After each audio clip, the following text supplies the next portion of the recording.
Colt, we know that in Montana there's a lot of hunters, a lot of gun enthusiasts, so you might as well shop local when you're looking for your next firearm or accessory, huh? Selway Armory, they got the best prices around and the best service you'll find anywhere. As the guys over there will tell you, shop with Selway Armory for a year. We guarantee you'll save some money. The other thing is they have great knowledge. There's a lot of questions that people have about the right styles and types to suit them and what it is that they're trying to do, and all the guys over at Selway Armory know their firearms and ammunition and accessories inside and out. With locations in both Missoula and Bozeman, Selway Armory has some specialty products as well, including full Sig Sauer inventory for your best in handguns and much, much more. Like Coulter said, 2 brick-and-mortar locations, one in Missoula, one in Bozeman, and also online, tremendous inventory there. They'll ship everything you want, selwayarmory.com.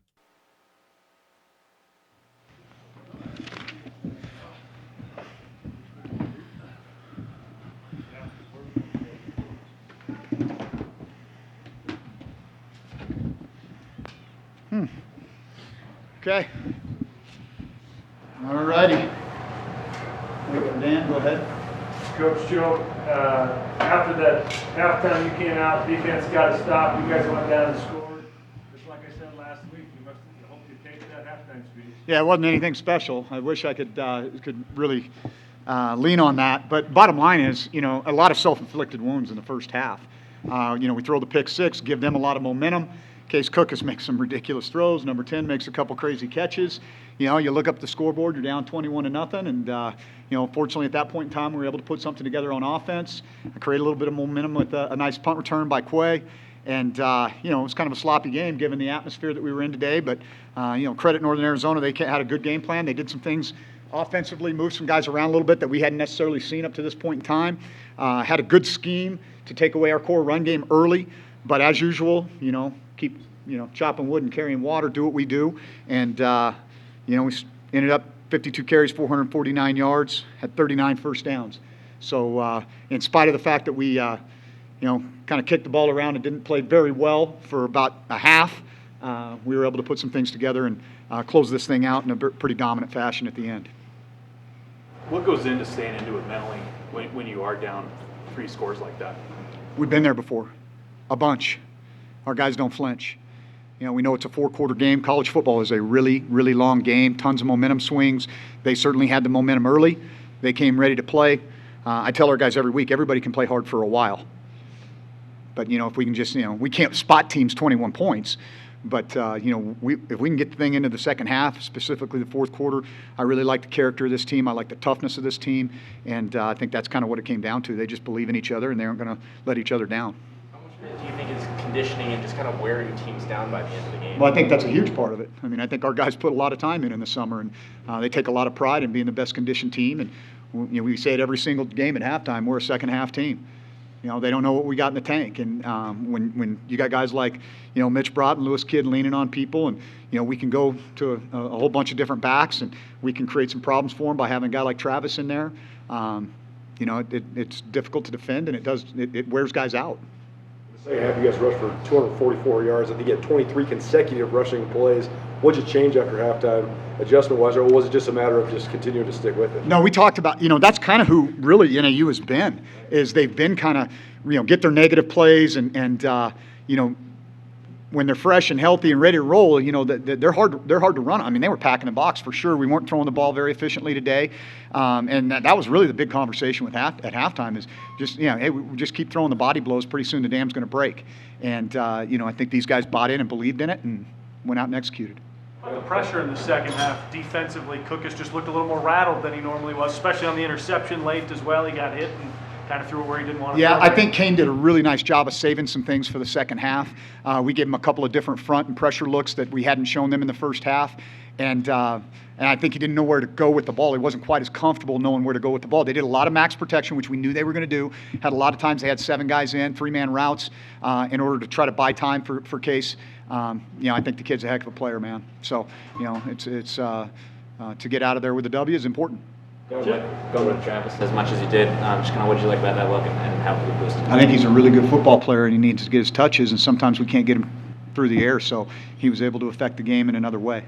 You guys down 21-0, but Choate had that sweet punt return to set up Travis's first touchdown. How much of a spark was that? Yeah, it was big. I mean, we've talked about that each week, actually. Each one of our wins, we've had a special teams play that kind of was a catalyst for us. So it was, Coy having the block punt in game 1, and then, we get the fake field goal last week. And so those plays are huge momentum swing plays for us, and that definitely gave us some juice when we needed it on the sideline. No, then Chase Benson had a huge hit right after that. Then you guys score again. It seems like you guys just continued to build momentum. How big of a factor was it when you finally got the momentum? Yeah, I think just the side? confidence. Hey, we can put the thing over the goal line, so let's just go operate and do what we can do. And then even, I really credit our defense. We get a stop, we get a 3-and-out to start the second half, and then, in a really tough day to field punts.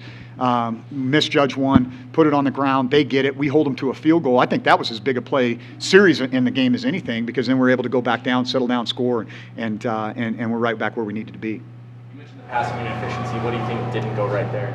I don't know if he was tight today, just the wind affected him. I'd really have to have a conversation with Tucker about that. He wasn't as relaxed in the pocket, but we had plenty of time. And, he's going to have his really good days like he did last week, and you're going to have some days where you have some hiccups, and that's why when you're a team that knows it can run the ball, that's always going to be something you can lean on. And I always laugh, people are like, well, you can't go down big if you're a running team. Well, you can if you rip off that kind of running production. So Their down defense seemed to play a huge role for you, keeping you in the game when they had to lead. Yeah, there's no doubt. That was a huge point of emphasis for us in the offseason, and something that I think we've improved on. Jared Padma's ability to control field position too in the first half. Can you talk about that? Yeah, Jared was great. He's been that guy for a long time for us, and we had to punt a bunch early on, and once we found our groove on offense, take a little pressure off of him, but he was still able to do some really good things for us. A 1-0 start in Big Sky play. How does that set the table for you guys now, moving forward? Got some jams coming. You can't go 2-0 if you're not 1-0. And so I think that this league is going to be super competitive any given Saturday. It's, you better have your A game. I think that's going to be one of the messages that I bring forth tomorrow in our meeting with our young men is, you guys, no matter who we're playing, where we're playing them, you're going to have to go out and compete hard. And, we're going to have another test next week against a really challenging style of offense in Cal Poly. How well sitting right now? What's the next step? What do you really have to do? Obviously, that's something here. Football's not a game of perfect, but you're always trying to find that sweet spot. And you can see when we play team football together, when all three phases rise together, we're going to be a really good football team. But we as I mentioned, we had those self-inflicted wounds, and we need to be able to eliminate those if we're going to be a great team. Just that thought process of just going so much with the run and not passing as much in the second half, just kind of what because it was working. It's as simple as that, and those 1 or 2 yard runs in the first quarter turned into 3 or 4 in the second, and pretty soon you're busting off 7 and 8. And so, like I said, it's kind of those body blows, and there's nothing more demoralizing as a defense when a team just lines up and says, we're doing it again. And I was really impressed with our guys being able to go operate. RJ Fitzgerald and Jason Skrempos pitched into. What did they give you in the running game? Well, RJ is, that guy takes so much pride in any job you give him. He's going to execute it. He's like a gnat, you just can't get him off you, and he just drives guys crazy because he's just so relentless. And then Jason's massive, it's like having an aircraft carrier over there collapsing one side of the line of scrimmage. And so we have a handful of plays for him in each game plan, and he's done a nice job adding some value to us on the offensive side as well. So I'll let you talk to these guys. Thanks, guys. Thank you. Selway Armory, Montana's firearms superstore, is now open for business and hiring all positions. If you want an exciting job with great compensation and one where you can become an expert in the field, put your application in now at Selway Armory. You can apply in person at their new location at the corner of Jackrabbit and Baxter, or send in your application via email to employment@selwayarmory.com. That's employment@selwayarmory.com. Turn your passion into a profession with Selway Armory, Montana's firearms superstore.